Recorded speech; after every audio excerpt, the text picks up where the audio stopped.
স্বাধীনতার পর এ যাবৎ অনুষ্ঠিত বাংলাদেশের মোট 12টি জাতীয় সংসদ নির্বাচনের প্রায় প্রতিটিতেই কোনো না কোনো বিতর্ক ছিল। এমনকি বঙ্গবন্ধু শেখ মুজিবুর রহমানের শাসনামলে অনুষ্ঠিত 1973 সালের প্রথম জাতীয় সংসদ নির্বাচন, 1979 সালে জিয়াউর রহমানের আমলে অনুষ্ঠিত বাংলাদেশের দ্বিতীয় জাতীয় সংসদ নির্বাচনও বিতর্কের ঊর্ধ্বে ছিল না। মোট 12টি জাতীয় নির্বাচনের মধ্যে মাত্র 4টি নির্বাচন হয়েছে নির্দলীয় তত্ত্বাবধায়ক সরকারের অধীনে, আর বাকিগুলো অনুষ্ঠিত হয়েছে দলীয় সরকার এবং সামরিক শাসনের অধীনে।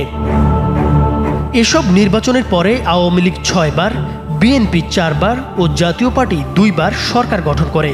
অধিকাংশ নির্বাচনের পরই অভিযোগ উঠেছে জালিয়াতি, কারচুপি আর অনিয়মের।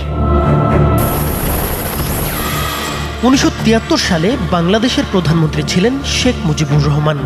দেশব্যাপী আওয়ামী লীগের ব্যাপক জনপ্রিয়তা ছিল সে সময়। নির্বাচনের পরে দেখা যায় মোট 300 আসনের 293টিতেই জয় পেয়েছে শেখ মুজিবুর রহমানের আওয়ামী লীগ। তবে বিরোধী দলগুলো এই নির্বাচনে কারচুপির অভিযোগ তোলে। বিরোধীদের মধ্যে জাতীয় লীগ ও জাতীয় সমাজতান্ত্রিক দল জাসদের 1 জন করে এবং স্বতন্ত্র 5 জন প্রার্থী বিজয়ী হয়েছিলেন। শেখ মুজিবুর রহমানের নেতৃত্বাধীন আওয়ামী লীগ সরকারের এই সংসদের মেয়াদ ছিল 2 বছর 6 মাস। বাংলাদেশের প্রত্যেকটি পত্রিকাকে আজকে 2-1টি পত্রিকা ছাড়া সবগুলি সরকারি নিয়ন্ত্রণে আজকে নেওয়া হয়েছে। জিয়াউর রহমানের নেতৃত্বাধীন বিএনপি ক্ষমতায় আসে 1979 সালে অনুষ্ঠিত বাংলাদেশের দ্বিতীয় জাতীয় সংসদ নির্বাচনের মধ্য দিয়ে।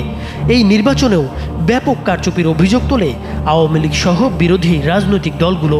মোট 29টি রাজনৈতিক দল এই নির্বাচনে অংশ নেয়। এই সংসদের মেয়াদ ছিল 3 বছর।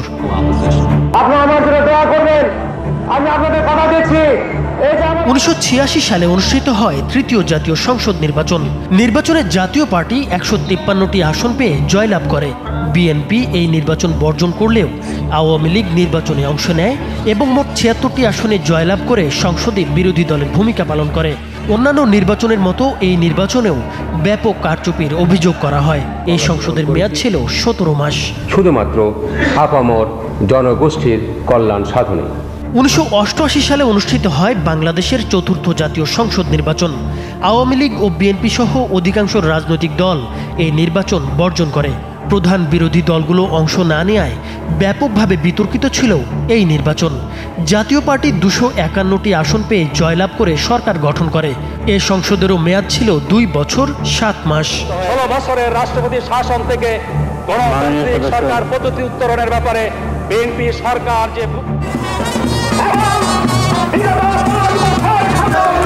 বাংলাদেশের ইতিহাসে প্রথমবারের মতো নিরপেক্ষ সরকারের অধীনে অনুষ্ঠিত হয় 1991 সালের 5ম জাতীয় সংসদ নির্বাচন। নির্বাচনে 2টি প্রধান রাজনৈতিক দল আওয়ামী লীগ ও বিএনপি সহ 75টি রাজনৈতিক দল অংশ নেয়। এই নির্বাচনে 140টি আসন পেয়ে জয়লাভ করে বিএনপি। আওয়ামী লীগ পায় 88টি। এই নির্বাচনের পরেও আওয়ামী লীগের সভানেত্রী শেখ হাসিনা নির্বাচনে সূক্ষ্ম কারচুপি হয়েছে বলে অভিযোগ তুলেছিলেন। খালেদা জিয়ার নেতৃত্বাধীন বিএনপির এই সংসদের মেয়াদ ছিল 4 বছর 8 মাস। 1996 সালে বাংলাদেশে মোট 2টি নির্বাচন অনুষ্ঠিত হয়। সেবার খালেদা জিয়ার নেতৃত্বাধীন তৎকালীন বিএনপি সরকার আয়োজন করে একটি একতরফা নির্বাচন।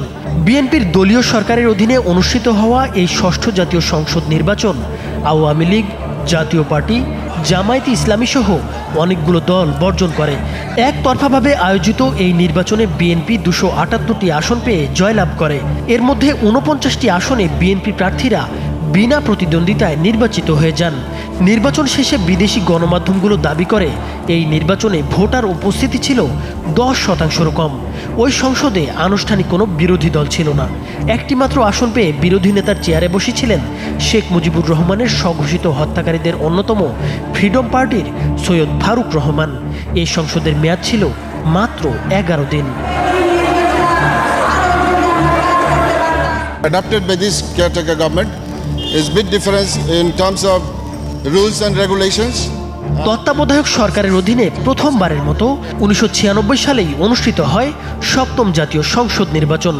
আসন সংখ্যার বিচারে বাংলাদেশের নির্বাচনের ইতিহাসে সবচেয়ে জোরালো লড়াই হয়েছিল এই নির্বাচনে আওয়ামী লীগ 146টি আসনে জয়লাভ করে, অন্যদিকে বিএনপি পায় 116টি আসন। এই সংসদের মেয়াদ ছিল 5 বছর।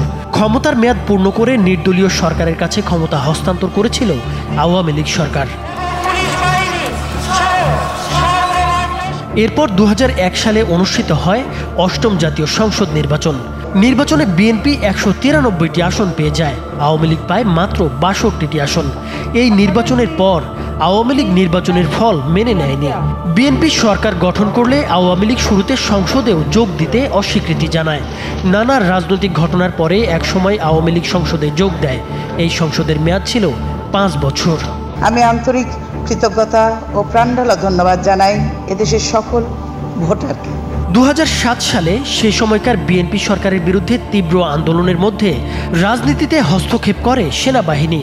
জারি করা হয় জরুরি অবস্থা।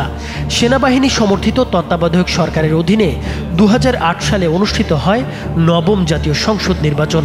এই নির্বাচনে আওয়ামী লীগ ২৩০টি আসন পেয়ে জয়লাভ করে, অপরদিকে বিএনপি পায় মাত্র ৩০টি আসন। শপথ করিতেছি যে The election in Bangladesh is over. The ruling Awami League returned to power, but the protests... তত্ত্বাবধায়ক সরকার ব্যবস্থা বাতিল করে আবারও দলীয় সরকারের অধীনে দশম জাতীয় সংসদ নির্বাচন আয়োজন করে আওয়ামী লীগ সরকার। বাংলাদেশের ইতিহাসে নির্বাচন পূর্ব সহিংসতার দিক থেকে এই নির্বাচন সব রেকর্ড ছাড়িয়ে যায়।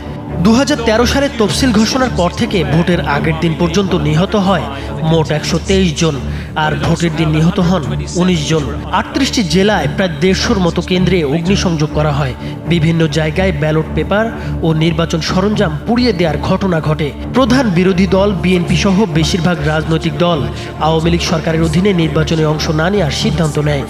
রাজনৈতিক দলগুলোর নির্বাচন বর্জন সত্ত্বেও ক্ষমতাসীন আওয়ামী লীগ ও এর জোটভুক্ত দলগুলো সহ মাত্র ১২টি দল অংশ নেয় নির্বাচনে। এ নির্বাচনে ক্ষমতাসীন জোট ও তাদের শরিক দলের প্রার্থীরা ভোটের আগেই ৩০০ আসনের মধ্যে অর্ধেকের বেশি অর্থাৎ ১৫৩টি আসনে বিনা প্রতিদ্বন্দ্বিতায় নির্বাচিত হয়ে যান। ভোট হয় মাত্র ১৪৭টি আসনে। নির্বাচন শেষে আওয়ামী লীগ একাই পায় ২৩৪টি আসন, জাতীয় পার্টি পায় ৩৪টি। রাশেদ খান মেনন ও হাসানুল হক ইনুর দলসহ অন্যান্য দল পায় বাকি ১৬টি আসন। বিরোধী দলসহ অন্যান্যরা এই নির্বাচনকে একতরফা নির্বাচন হিসেবে আখ্যা দেয়। একসাথে দুজন ভোট দিচ্ছেন? কই না তো। আপনি তো একবার ভোট দিয়েছেন না? ওখানে দেখলাম ভোট দিচ্ছেন। জি না।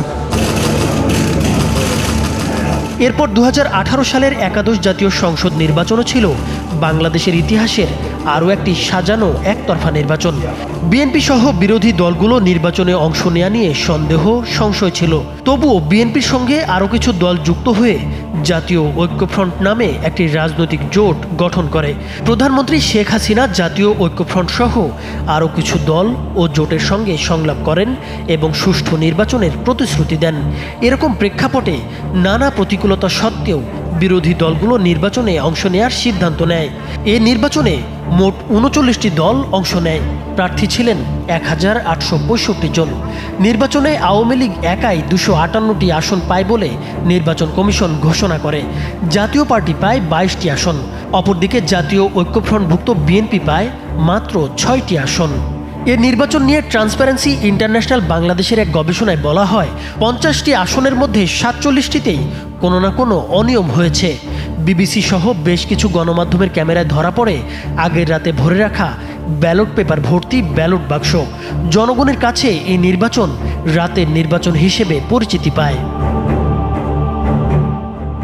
২০২৪ সালে আওয়ামী লীগ আবারও আয়োজন করে দ্বাদশ জাতীয় সংসদ নির্বাচন। আওয়ামী লীগ সরকারের একতরফা নির্বাচনের প্রস্তুতি দেখে তা বয়কট করে বিএনপি, জামায়াত সহ বেশিরভাগ রাজনৈতিক দল। প্রতিপক্ষবিহীন নির্বাচনকে জমজমাট করতে অভিনব কৌশল নেয় শেখ হাসিনার নেতৃত্বাধীন আওয়ামী লীগ সরকার। নির্বাচনের সমমনা জাতীয় পার্টি জাসদ সহ ১৪ দল থেকে সমঝোতার মাধ্যমে আলাদা প্রার্থী মাঠে নামানো হয়। একই সঙ্গে নৌকা প্রতীকে নিজ দলের প্রার্থীদের বিরুদ্ধে আওয়ামী লীগ ও সহযোগী সংগঠনের নেতাকর্মীদের প্রার্থী হিসেবে দাঁড় করায় দলটি। নিজেদের প্রতিপক্ষ নিজেরাই। নির্বাচনে নজিরবিহীন এবং অভিনব এসব প্রার্থীদের নাম শেখ হাসিনা নিজেই রাখেন ডামি প্রার্থী। এই নির্বাচনে ২৯৮টি আসনের মধ্যে ২২৩টিতেই জয়লাভ করে আওয়ামী লীগ, আর স্বতন্ত্র প্রার্থীরা জয় পান ৬১টি আসনে। জাতীয় সংসদে প্রধান বিরোধী দল জাতীয় পার্টি পায় মাত্র ১১টি আসন। এই নির্বাচনকে দেশ ও আন্তর্জাতিক মহল ডামের নির্বাচন হিসেবে আখ্যা দেয়। 5 আগস্ট আওয়ামী লীগ সরকারের পতনের পর রাষ্ট্র সংস্কারের দাবি ক্রমশ জোরালো হয়ে ওঠে। সেই প্রেক্ষাপটে 2 ধাপে মোট 11টি সংস্কার কমিশন গঠন করে দেশের বিশিষ্ট নাগরিকদের দায়িত্ব দেয় অন্তর্বর্তী সরকার। 3 মাস ধরে সাধারণ নাগরিক, রাজনৈতিক দল ও অন্যান্য অংশীজনদের কাছ থেকে মতামত সংগ্রহ করে ইতিমধ্যে কয়েকটি কমিশন তাদের রিপোর্ট জমা দিয়েছে। এর মধ্যে নির্বাচন ব্যবস্থা ও সংবিধান সংস্কার কমিশন যে রিপোর্ট জমা দিয়েছে তা যদি বাস্তবায়িত হয় তবে বড় ধরনের পরিবর্তন আসবে বাংলাদেশের শাসন ব্যবস্থায়। অবাধ, নিরপেক্ষ ও সুষ্ঠু নির্বাচন অনুষ্ঠানে একটি কার্যকর ব্যবস্থা গড়ে তোলার লক্ষ্যে 150 সুপারিশ রেখেছেন বদিউল আলম মজুমদারের নেতৃত্বাধীন নির্বাচন ব্যবস্থা সংস্কার কমিশন। প্রতিবেদনে রাজনৈতিক দলের লেজুর ভিত্তিক সংগঠন নিষিদ্ধ করার প্রস্তাব করা হয়েছে। দ্বিকক্ষ বিশিষ্ট সংসদ চালু, স্থানীয় সরকার নির্বাচনে দলীয় প্রতীক না রাখা, জাতীয় সংসদ সহ সব নির্বাচনে রিটার্নিং কর্মকর্তা হিসেবে জেলা প্রশাসকদের বদলে নির্বাচন কমিশনের নিজস্ব কর্মকর্তাদের যুক্ত করার প্রস্তাব রাখা হয়েছে। ইভিএম ব্যবহার বাতিল এবং 40% ভোট না পড়লে পুনর্নির্বাচনের বিধান প্রস্তাব করা হয়েছে। না ভোট ব্যবস্থা চালু এবং বিনা প্রতিদ্বন্দ্বিতায় নির্বাচন বন্ধের কথাও বলা হয়েছে প্রতিবেদনে। এছাড়া নতুন দলের নিবন্ধনের শর্ত শিথিল এবং সদস্য তালিকা ওয়েবসাইটে প্রকাশের কথা বলা হয়েছে এই প্রতিবেদনে। গুরুতর অপরাধে অভিযুক্ত ও সাজাপ্রাপ্তদের রাজনৈতিক দলের সদস্য হওয়ার অযোগ্য ঘোষণা করার প্রস্তাবও রয়েছে এতে। রাজনৈতিক দলের অভ্যন্তরীণ গণতন্ত্র নিশ্চিত করতে গোপন ভোটে কমিটি গঠনের প্রস্তাব করা হয়েছে। দলীয় তহবিল ব্যবস্থাপনায় স্বচ্ছতা নিশ্চিত করতে আয় ব্যয়ের হিসাব বাধ্যতামূলকভাবে নিরীক্ষার কথা বলা হয়েছে। প্রার্থীর মনোনয়নপত্রের সঙ্গে 5 বছরের আয়কর রিটার্ন জমা এবং মিথ্যা তথ্য প্রদানে প্রার্থিতা বাতিলের বিধান সুপারিশ করা হয়েছে। নির্বাচনী ব্যয় সীমিত করতে ব্যাংকিং বা আর্থিক প্রযুক্তি ব্যবহারের বাধ্যবাধকতা আরোপের প্রস্তাব করা হয়েছে। নিরপেক্ষ পর্যবেক্ষণের জন্য নতুন বিধান চালুর প্রস্তাবও করা হয়েছে এই প্রতিবেদনে। সাংবাদিকদের ভোট কেন্দ্রে প্রবেশ ও অনিয়মের চিত্র ধারণের সুযোগ তৈরি করার কথাও প্রতিবেদনে উল্লেখ রয়েছে। এই সুপারিশগুলো বাস্তবায়িত হলে গণতন্ত্র ও স্বচ্ছতা নিশ্চিত করা সম্ভব হবে বলে কমিশন আশা প্রকাশ করেছে। কমিশনের প্রধান বদিউল আলম মজুমদার বলেন, এই সংস্কার কার্যক্রম দেশের নির্বাচন ব্যবস্থা পুনর্গঠনে অত্যন্ত গুরুত্বপূর্ণ। আপনারা বসছেন, আমরা সংসদ ভবনে বসি, এই ইমারতে যেন আর যেন কুৎসিত লোক আসতে না পারে। তবে সংস্কার কমিশনের সুপারিশ বাস্তবায়ন হবে কিনা তা নিয়ে আলোচনা চলছে। অনেকে মনে করছেন সুপারিশগুলো সব রাজনৈতিক দলের কাছে গ্রহণযোগ্য না হলে বা তাদের মধ্যে ঐক্যমত্য না থাকলে গুরুত্বপূর্ণ প্রস্তাবগুলো বাস্তবায়ন নাও হতে পারে।